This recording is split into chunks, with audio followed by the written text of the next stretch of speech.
Did you know over 60% of first-time clients do not return for a second visit? That is so painful, but it doesn't have to be that way. That's where Maya comes in. Maya is the ultimate marketing software for the beauty and wellness industry. We have a proprietary funnel utilizing special algorithms to help connect the right consumers with the right providers at your business. This means that Maya helps you get higher spending clients you love to work with who stay the long haul. If you want to increase your revenue, increase your client count, increase your average ticket, and increase your new client retention, then you need Maya. Go to joinmaya.com to set up your own personal virtual tour and see why over 500,000 consumers have trusted Maya and the businesses we work with to find their perfect beauty and wellness pro. We promise you will love Maya. Thank you for joining me. This is Katie Whitledge with the Beyond the Technique podcast. Don't ignore these marketing trends. It's a new year, and it is time that we take marketing to the next level. And sometimes, if we're going to admit it, there are certain things that we just don't put the energy towards because it may feel a little daunting. It may feel like one more thing to manage, but marketing is everything. And I'm not the only one that feels that way. We have an industry expert here to teach us about these marketing trends we cannot ignore. We have Kayla Morgan here. Kayla is a principal and director of salon network marketing at the award-winning Imaginal Marketing. For nearly 3 decades, she has pioneered marketing best practices and results-oriented campaigns for top salons and spas nationwide. Her experience running operations in the salon, marketing for a distributor, and running her own small business give her invaluable insight to the beauty industry and entrepreneurship. By being open to reviewing your results and adapting your practices, you will walk away with new ideas to grow your business, whatever your goals may be. So without further ado, help me welcome Kayla Morgan. Welcome to Beyond the Technique. Thank you, Katie. Thank you. And I think now it's actually, I'm 33 years, so I've hit the 3 decade. Yeah. Yeah, that's incredible. And we were just saying behind the scenes, we're one marketing lover to another. This is something we could talk about all day. For salon and spa owners listening, what brought you specifically into the beauty industry and why specifically the marketing lane for you? What's your love and passion behind that?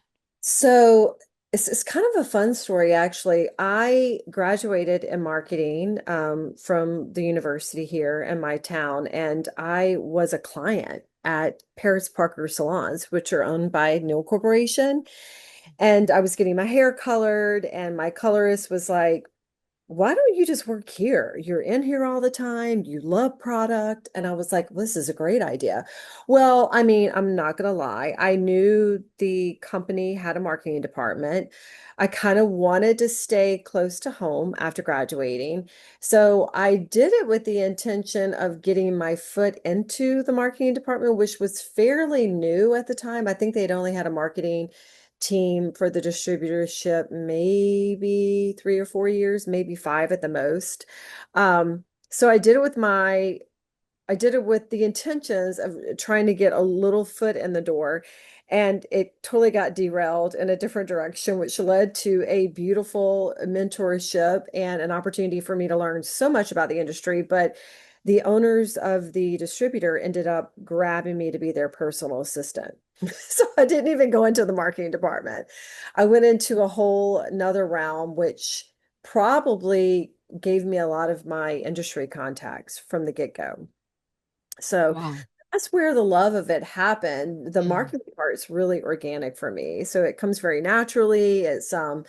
I'm a natural born salesperson, and I hate to use that, but it's genetic. My father was. So and I love relationships. I love people. So I'd rather be on the phone talking to a salon owner for 3 hours, really, than doing paperwork. I can tell you that. Well, and for everybody listening, you are a principal with Imaginal Marketing. You play a very, very big role. If they don't already know what Imaginal Marketing is, please share with us because I do know that you work with incredible businesses that I love. And we have been given the opportunity at times between Maya and Imaginal Marketing to work together. So fill everybody in. What is Imaginal Marketing? So we are a marketing and design firm, and we specialize in niche marketing for salons and spas throughout the country. So we do work with most of the luxury brands, Aveda. We've worked with Kerastase salons, Orbe, Bumble. We have a very strong relationship and background in Aveda because of our distributor contacts as well. We work with other skincare lines. We are friends and preferred vendors of all the software companies out there. So we know a lot about how the softwares work, how to integrate them for the salons and spas. But we really work strategy. So we offer services from design to your basic needs like printing needs to SEO, search engine optimization, website design, integration with other partners like Meet Your Stylist and other platforms like that. We work with salons on integrating to copywriting, pretty much just a one-stop shop. You need t-shirts, I got you covered. You need a new website, I got that covered too. Press releases, all the things that matter, social media management, all of that. That's Well, I that's love really it. what we do for Yeah. the salon and spa industry. Yeah, there's so much, but it's really like who has a marketing agency, usually big corporate companies, but this is built specifically for salon and spa. So I love that. Yeah, and it's affordable. I think whenever people hear ad agency, they're like, oh my gosh, this is going to be really expensive. I don't have a big budget. We work in all budgets. And I think that's the part that a lot of salon owners don't realize. And there's this little fear around it. I mean, we offer free quotes. I mean, we're willing to have a conversation with you, do a marketing consultation and analysis of Yeah. where you're showing up. How does your website look? Where are your needs at? We do all that for free every day. So we love having conversations, meeting new salon owners. We speak at a lot of conferences as well. Mhm. And usually there's a topic. Um, our owner right now is she's our creative director. She's actually with a software company just speaking marketing to some of their clients in the region.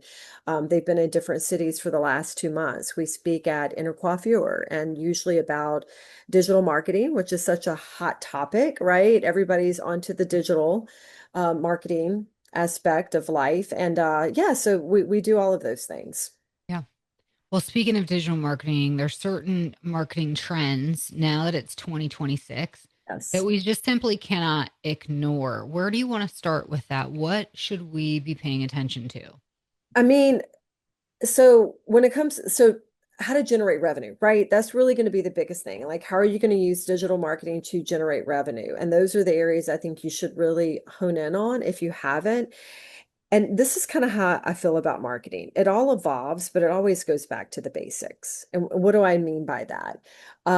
What are the things that have always worked for you? What are the things that have generated reaction or you've gotten ROI on it, which is your return on investment? So focusing on the things that generate revenue in the digital realm would be what I would suggest. Because I feel like as salon owners navigate, and I feel like I am one at this point, um, we want we want new clients in the chair, and we always want to have a recruitment happening for stylists. So there's different ways to do both, but those are the two things that you have to turn on and leave on and always focus on.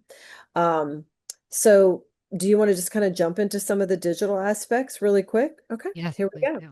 Jumped right in. Meta advertising, which is something that people have done on and off throughout the years. And we're talking about Facebook and Instagram when we're saying Meta. That's how it's listed. It's the name of the company basically. Um, Making sure that you have an ad that's always on. We've been doing Meta advertising for 22 years, but probably 3 or 4 years ago, maybe even less than that, we would have suggested a 6-week flight, a 6 weeks of one ad and just kind of test it, see how it works.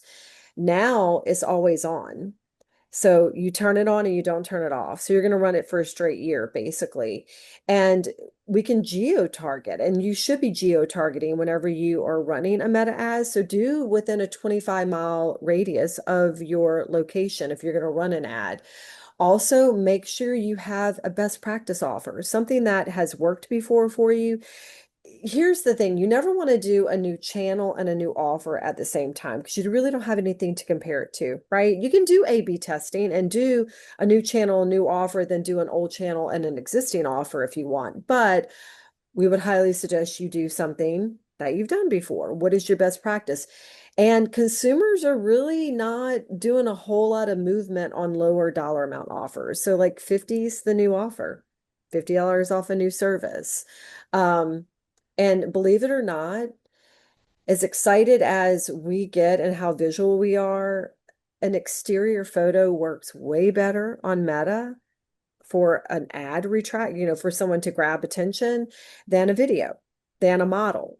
It is what it is. And it's because the consumer wants to see something familiar, right? Because you're targeting within a 25-mile radius, so it's going to be more locals. So exterior photos work the best, turning it on and never turning it off. And if you do turn it off, the ad has to relearn itself. Mm.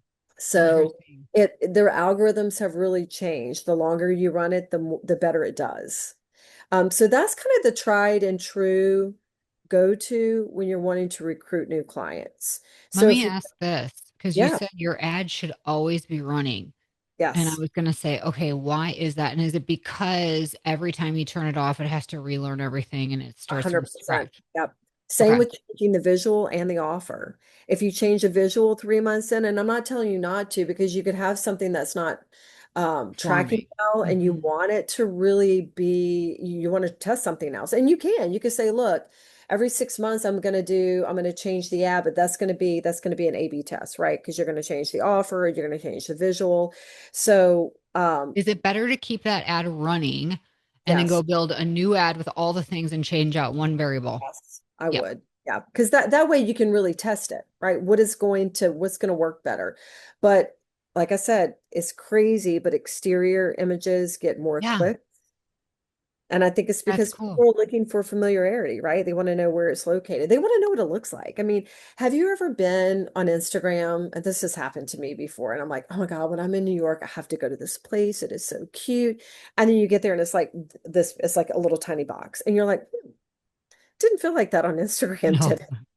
I mean, some things are recognizable, but consumers want to know where they're going. They want to identify with it. They want to Hmm. know if it's something that they've seen before, if they feel like that's a place they would want to go and, have their hair cut or have a service or whatever. So an exterior photo, an offer of $50 and keep your, keep your ad on, basically. I have a And if you question. want, yeah, If you're running two ads, and this is with the assumption that nobody's, because here's my other thing. Who is even doing this in your area? Most people, you don't have a ton of competition. You're going to dominate if you even do this and set it and never turn it off because right. most owners don't operate like this. You already have an edge. But let's assume that. Let's assume you have the edge and you really don't have much for competition on Meta. If Yes. you run two ads, is there a risk of competing with your own ad? Is that not a risk you should worry about?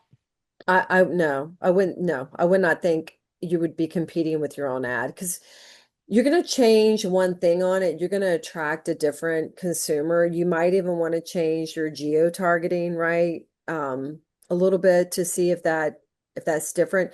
25-mile radius is something we suggest, but you may want to geo-target some other types of areas with this ad.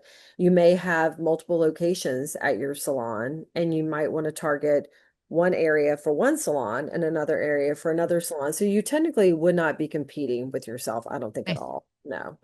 And I will tell you, general offers work way better than specific service offers that we've seen. I mean, we've tested these for, almost 20 years. Years. And Yeah. when you become more specific and you're not giving the consumer that ability to choose for themselves, it becomes less attractive. I mean, think So about it. straight up $50 to come in and use toward whatever service. Yep. And you could put disclaimers around that. You could say this has to be valid on a service of $90 or more. Say your haircut start at 90. It happens. Mhm. Then that only is only going to get used once. And you have to remember that. It's only going to get used once. And I mean, there's been other salon leaders in the industry that are like, I'd rather just give it away for free on their first haircut. I've seen people run that before too. But it's $50 is kind of the new norm, which used to be 20. Remember, like 5, 6 years ago, after COVID, after, things kind of started raising in cost with inflation, $20 really doesn't get a whole lot of movement anymore. Yeah. So, yeah, No, I think this is great advice. What yeah. else in the digital world do we need to be not ignoring and we should be paying attention to? So AI, right, is here. It's been here. Mhm. So we can talk about that in so many different aspects. We can talk about that in relation to consumer experience, or you using a software system that is allowing you to have AI as an ability to answer phones, receptionists. There's many softwares out there that offer that now. I know Zenoti does. They have Zini, which is their AI receptionist. Also, Brook AI, which is compatible with Forest. And they're, we actually work with them. They're a virtual AI assistant as well. They're becoming compatible with other softwares as we speak, but it's basically optimizing the consumer experience, right? Capturing those calls when your front desk is overloaded or your call center is overloaded, either after hours or during hours as rollover. So, that consumer experience, making sure that you're utilizing AI for that. Also with SEO, which is really the hot topic these days. Um, Making sure that you're doing organic.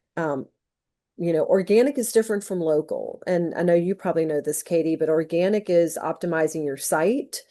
And usually it is something that has to happen monthly, meta tags, alt images, alt tags, keywords, making sure that you're listed on all the directories. And this happens over months and months and months. So it's cleanup work, it's additional work that you're adding, making sure you're blogging for AEO, answer engine optimization. That's how you show up on ChatGPT. That's how you show up on Gemini. And making sure that your blogs are really centered around FAQs for Should AE. every salon and spa at this point have a blog, period? Yes. Blogs are still relevant in listings and rankings, and it shows that you are an authority in your topic. Google is looking for that.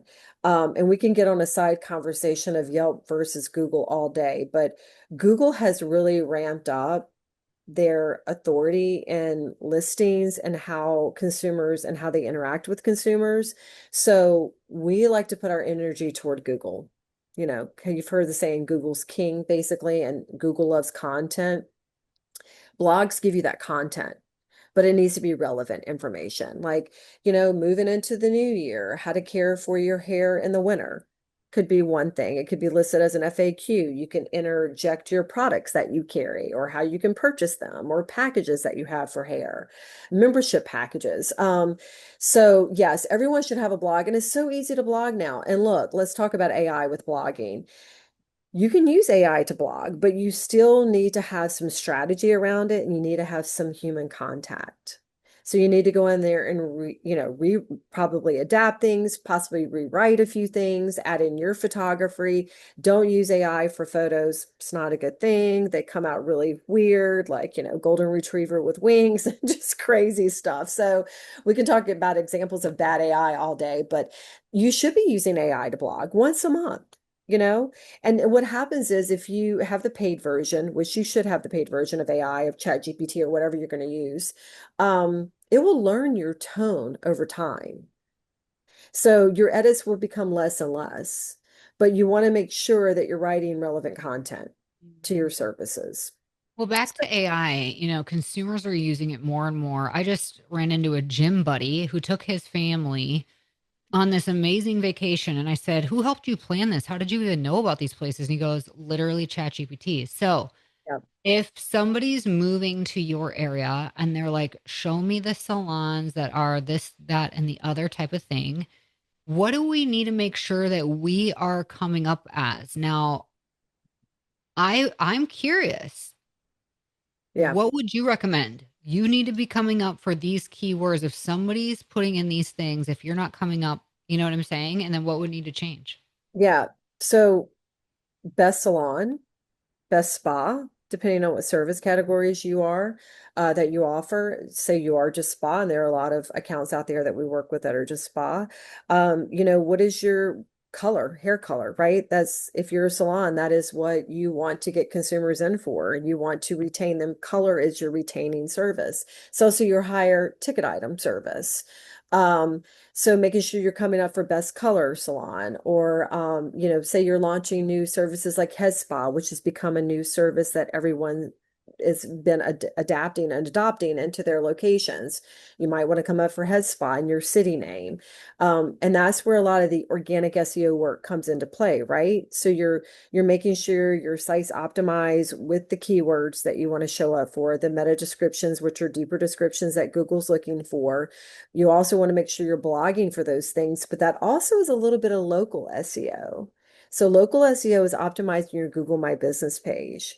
We're also catering to Google there as well. So that's in your Google My Business posts that happen on the front end. It's also a lot of the back end work that happens with Google to make sure you're showing up in the key rankings. Now, Salon near me is going to be a little bit more competitive because that's such a general term, right? So you might want to stick with the best salon, your city name, best spa, your city name, best haircuts, your city name, making sure you're listing the best of as much as you possibly can. Great So, advice. You brought yeah. up that Google is king, and YouTube is such a huge search platform. How important do you believe it is to be creating content as a salon and spa owner that lives on your YouTube page for your business? Should a salon focus on that? I mean, if you have the capability or you have the time or the staff to do it, absolutely. And it's a great place to store your videos. I mean, when you build a site, and you start embedding videos, it will kind of slow the speed of the site down. So it's hard, a lot of salon owners, let me just give an example. They want to do training videos or they want to show how to do a blowout. So they're utilizing short clips on Instagram or on Facebook, right? But you can have the full length video on YouTube. You could have a section on your site that talks about, check out our work or the best looks or how to's.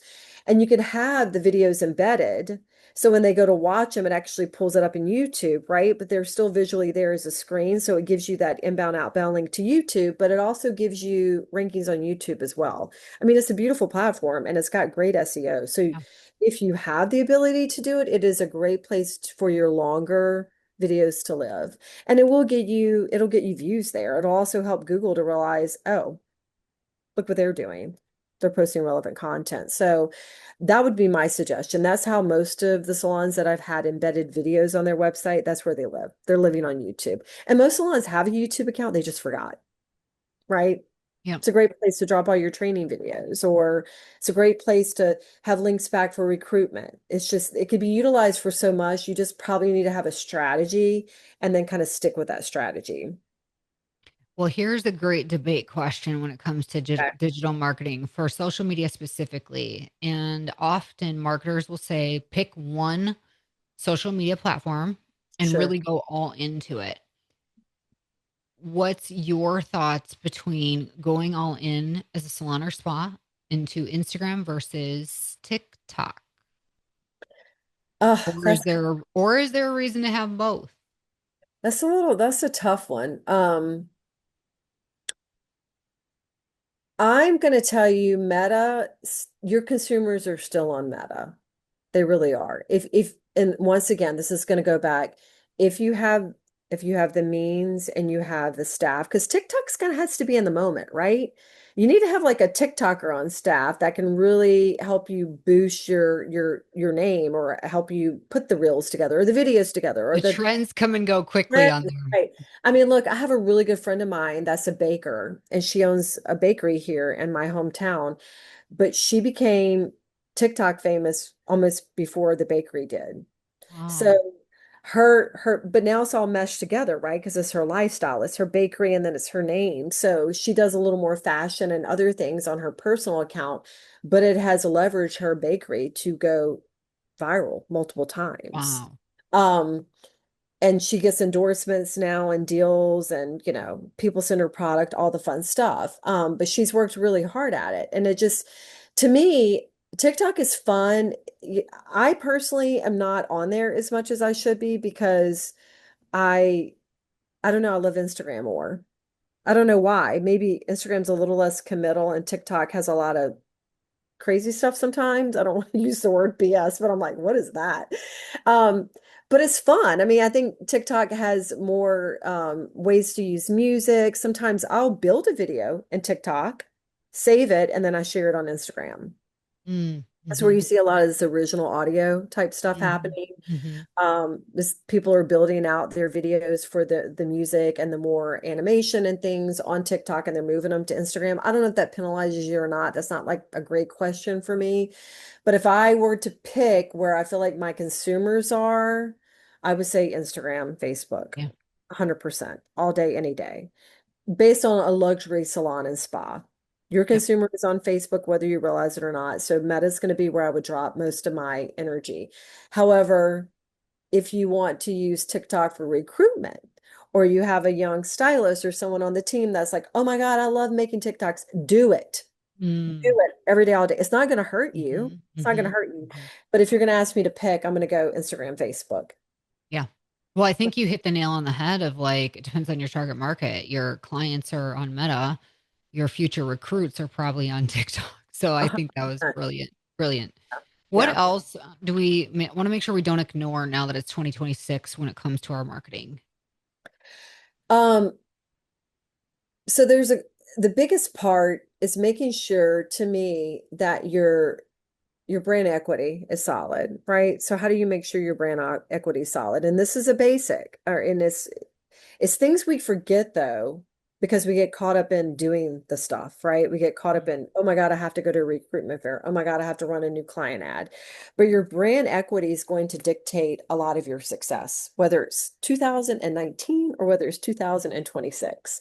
So making sure your reviews are really active, that you're constantly pushing new reviews into Google or Yelp or whatever platform is really working for you. Most people are putting that energy into Google, making sure you're asking for reviews. You're not rewarding for them, but you're asking for them. Also, you have to take into account any kind of seasonal changes. If you live in an area where you have a snowstorm, like I had a client have last week, that's also going to affect your numbers in that quarter or that year. So take into effect how you work around seasonal changes, making sure your brand reputation's being managed properly, and making sure that you're constantly doing all of the best practices, right? So what is that?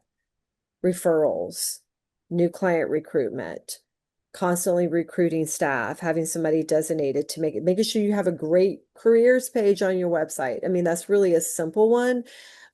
Making sure things are more visual. And your website kind of plays into the fact on that, Katie. I mean, you have to look at your website. Well, I always tell salon owners this, in your marketing budget, I would budget a new website every 3 to 4 years. At the bare minimum, every 5. If you're like, nope, not doing it, I have to commit to 5.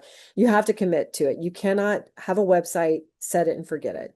That day is over with. It's been over for a long time, but some people have forgotten that. So making sure that you are refreshing that website every 2 years would probably Yeah. be a high I suggestion. would say gone are the days to do it yourself. There is no building a Wix site that is going to be successful.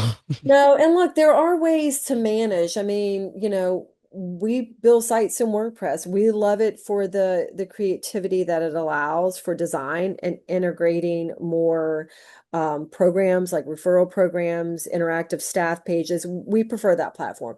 But Squarespace is not shabby either. It's just going to restrict some of the plugins that you can do.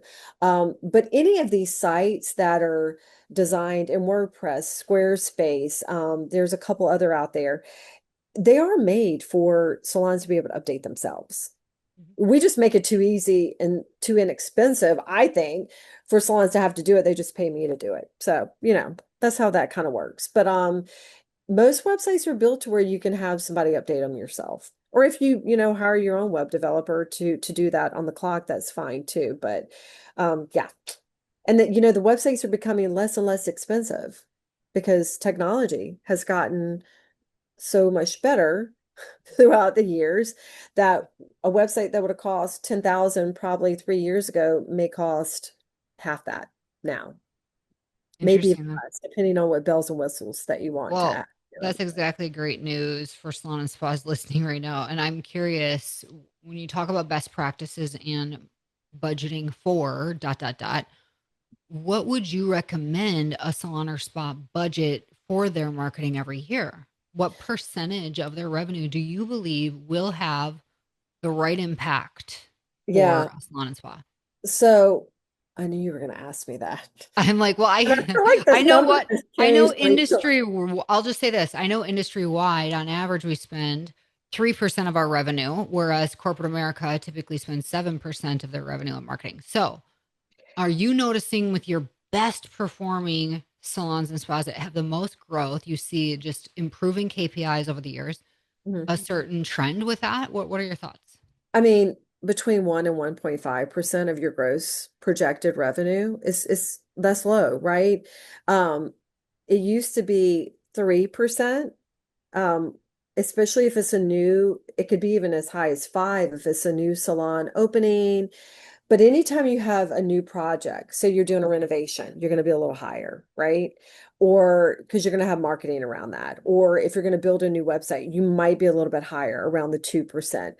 Most of the salons I work with, their marketing budgets are between 1 to 2.5.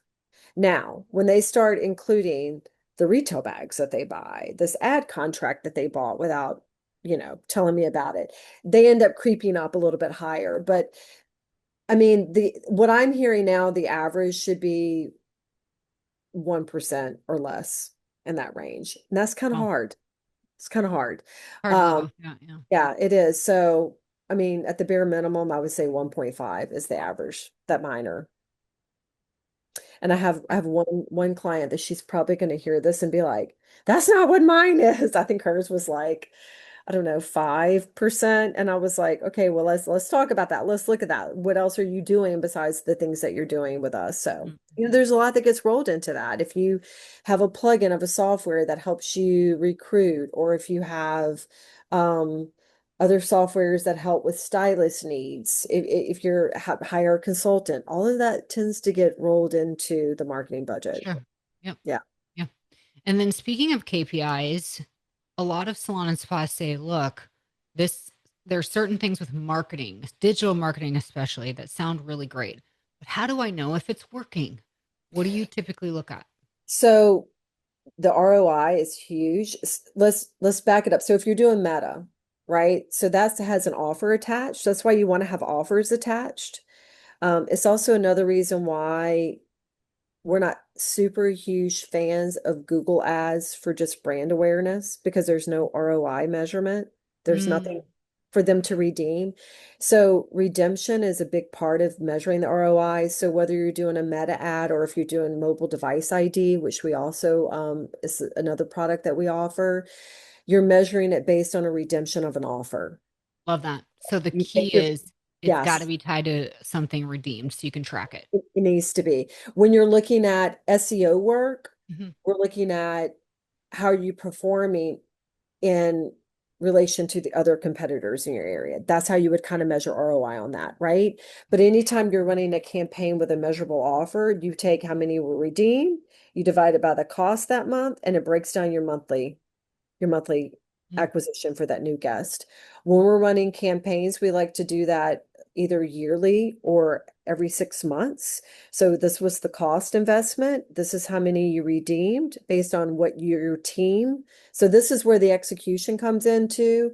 You got to have really good operation systems, and you got to have a front desk team or anybody who's having that relationship with that consumer measuring the stuff really good. So yeah. having coupon code, right? Enlisted in your software, utilizing your software to help you retain that information, then pulling that. So it takes some operations around it. My salons that are best at measuring this have really tight operations, and they have for over 20 years. So Yeah. I love it, Kayla. There's, like I said, we could talk for hours on all things marketing. Is there any kind of final words of wisdom or best practices that you know for sure, like this is what you need to do for 2026? yes, I'm going to go back to Meta, get back into Meta, make sure that you're looking at how you can utilize that for new client recruitment. Look at your website. If you need a free consult or need, even IM to look at it and tell you what am I doing correctly? What could I do better? right? Not what you're doing wrong, because there's no exact science with marketing, but we can tell you the things that you need to focus on. So whether that's local SEO, organic SEO, and making sure that you are doing your best practices, your referral programs, the things that seem really simple, make sure you're being consistent. Yeah. Consistency is the key right now. Yeah. Yeah. I love it. And how can our listeners get a hold of you? You mentioned at the very beginning, like, hey, we do free quotes every single day.